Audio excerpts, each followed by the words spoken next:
You're on a journey through the Bible to experience the epic story of God and to learn your part to play in the unfolding drama.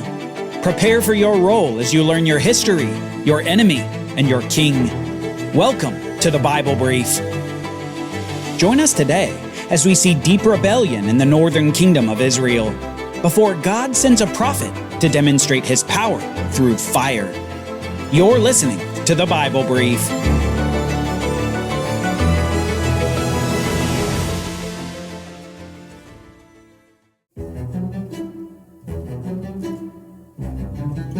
We should never lose sight of the sovereignty of God. God can do whatever he wants, whenever he wants, with all that is his. God is the king of all things, and kings have the right to do whatever they want, whenever they want, in the territory where they are king. Since God's territory is all things, he retains all rights to exercise his sovereignty. Remember, he also grants subordinate sovereignty. That's what God has been doing for a long time. God apparently wants to give his creatures a measure of freedom to make their own decisions for good or bad. These decisions can be as great as the worthy sacrifice of Abel, and as bad as the murder of Abel by his brother Cain. They can be as great as David's face-off against Goliath, and as bad as David's adultery with Bathsheba. And in the present, as the rebellion of the northern kingdom continues, we see these kings use their subordinate rule to lead the northern tribes away from God, away from God's law, and toward fake gods, toward idols, and eventually to ruin. Israel, the northern kingdom, has many kings, but there are a few standouts. In fact, one of the standout kings is unfavorably compared to Jeroboam, that very first king of Israel who built the golden calves. This later king is even worse. Ahab, son of Omri, became king of Israel, and Ahab, son of Omri, did evil in the sight of the Lord, more than all who were before him. And as if it were not enough for him to walk in the sins of Jeroboam, he even married Jezebel, the daughter of Ethbaal, king of the Sidonians. And he then proceeded to serve and worship Baal. First, Ahab set up an altar for Baal in the temple of Baal that he had built in Samaria. Then he set up an Asherah pole. Thus Ahab did more to provoke the Lord, the God of Israel, to anger than all the kings of Israel before him. In the northern kingdom, things had gotten worse and worse since Jeroboam, and so far Ahab is the pinnacle of rebellion in the kingdom. He marries a non-Israelite. He sets up an altar for the false god Baal. He worships Baal, and he builds more items for false worship. You can bet that this makes God angry. And in response, God sends a prophet. God sends a rather famous prophet named Elijah, who delivers a judgment to Ahab because of the king's wicked behavior. Now Elijah the Tishbite said to Ahab, "As surely as the Lord lives, the God of Israel before whom I stand, there will be neither dew nor rain in these years, except at my word." Then a revelation from the Lord came to Elijah. "Leave here, turn eastward, and hide yourself by the brook of Cherith, east of the Jordan River. And you are to drink from the brook, and I have commanded the ravens to feed you there." So Elijah did what the Lord had told him, and he went and lived by the brook of Cherith, east of the Jordan. The ravens would bring him bread and meat in the morning and evening, and he would drink from the brook. Sometime later, however, the brook dried up because there had been no rain in the land. Elijah simply says to Ahab that God has made it so that it won't rain until Elijah says so. This judgment will essentially be a testimony that Yahweh is the true God of Israel, instead of these false gods that Ahab and Jezebel had led the northern kingdom to worship. This judgment, however, even has effects on the prophet himself. Not only does the king seek his life, but Elijah also has to weather the drought upon the land. First, God sends him to a brook, and then God sends him to a new location. The word of the Lord came to Elijah. "Get up and go to Zarephath of Sidon, and stay there. Behold, I have commanded a widow there to provide for you." Now that the brook had dried up because of lack of rainfall, God tells Elijah to head for Zarephath, a city north of the kingdom of Israel. Elijah is to go there and to stay with a particular widow whom God has appointed to provide for Elijah. This prophet, though on the run, is experiencing miraculous provision from God, miracles that show God's power. First through the bread and meat brought to Elijah by ravens. Then later, continual bread and oil is provided for the household of the widow in Zarephath. And then there at Zarephath, we see the first resurrection recorded in the Bible, when Elijah raises the widow's son from the dead. God is doing amazing things for Elijah and through Elijah. But perhaps the pinnacle of Elijah's prophetic ministry comes in just a few years, in an epic moment of fire. After a few years in Zarephath, God tells Elijah to go back to Israel. And soon we see Elijah set up a challenge, a sort of proof where God will show himself to the people as the one true God. A proof to show the falseness of Baal that the people had hoped in for rain. After a 3-year drought on the land, Elijah makes this challenge to the people in Israel. Elijah said to the people, "I am the only remaining prophet of the Lord, but Baal has 450 prophets. Get 2 bowls for us. Let the prophets of Baal choose 1 bowl for themselves and cut it into pieces and place it on the wood, but not light the fire. And I will prepare the other bowl and place it on the wood, but not light the fire.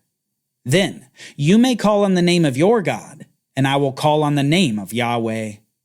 The God who answers by fire, he is God." And all the people answered, "What you say is good." The challenge is set, and soon the 450 prophets of Baal prepare a bull sacrifice. They call and wail to the name of Baal from morning until noon, but it's to no avail. There was no sound, and no one answered. Elijah even mocks them and says, "Shout louder, for he is a god. Perhaps he's deep in thought, or occupied, or on a journey. Perhaps he's sleeping and must be awakened." You can tell that Elijah isn't worried that Baal might actually answer. Again, there was no response. No one answered. No one paid attention.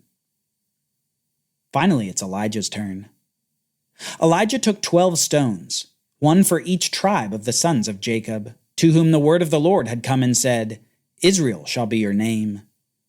And with the stones, Elijah built an altar in the name of Yahweh. Then he dug a trench around the altar large enough to hold 2 seahs of seed. Next he arranged the wood, cut up the bowl, placed it on the wood, and said, "Fill 4 water pots and pour the water on the offering and on the wood."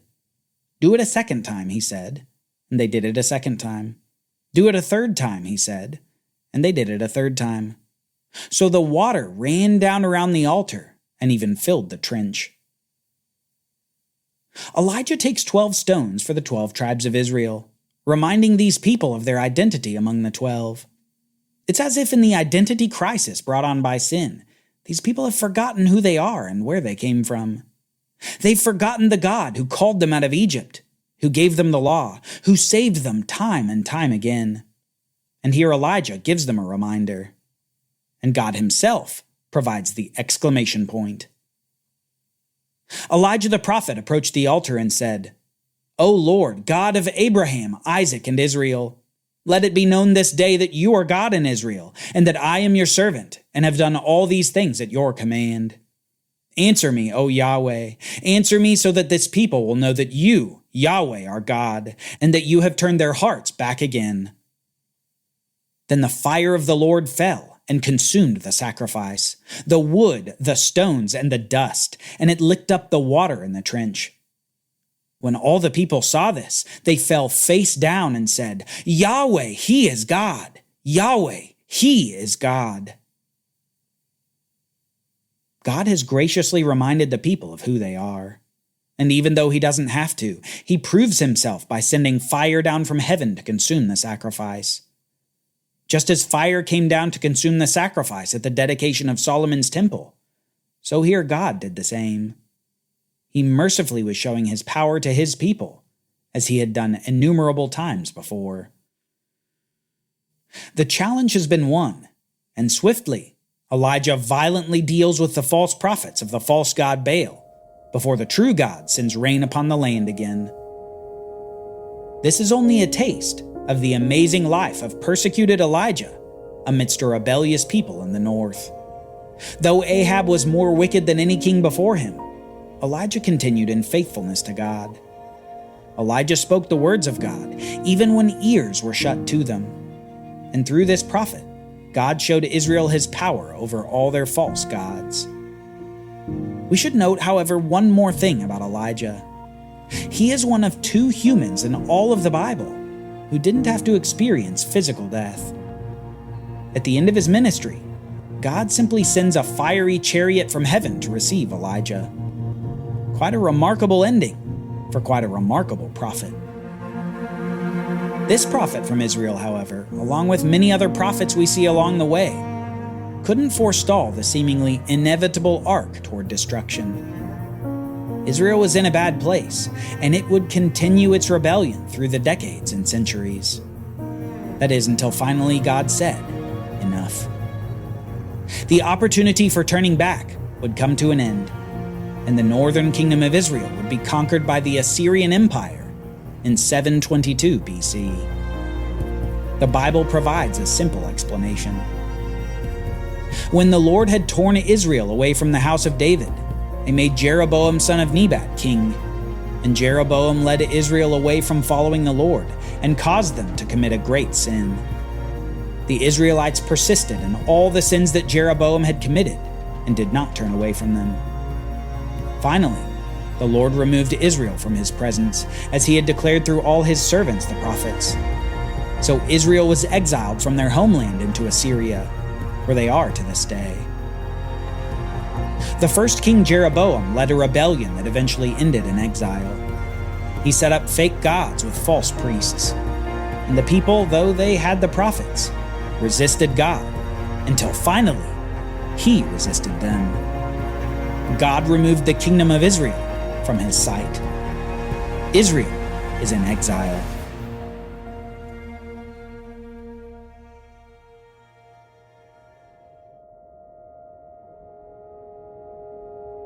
Join us next time as we shift back to the kingdom in the south. Judah retains the temple and retains the priesthood. Will they fare better than their brothers to the north? For Bible readings, reflection questions, and quizzes, don't miss the Bible Brief app. Available on iOS and Android, so you can go deeper into the story. The Bible Brief is a project of the Bible Literacy Foundation, a nonprofit dedicated to helping you learn the Bible. Give to support the Bible Brief by visiting BibleBrief.org or tap the Give link in the show notes. Thank you for supporting the Bible Literacy Foundation.